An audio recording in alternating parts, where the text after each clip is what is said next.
ये जो नीचे जेसीबी चल रहा है ना, आपको पता है कहाँ पर चल रहा है?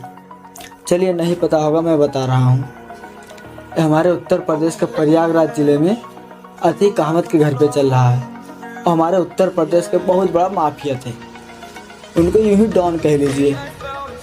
लेकिन हमारे बाबा साहब हैं और जो अपने आप को डॉन बनेगा, उनके घर में जेसीबी चलना ही है।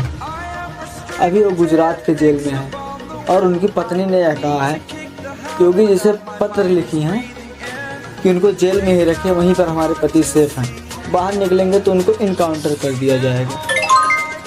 ये हमारे बाबा का जलवा है, जलवा।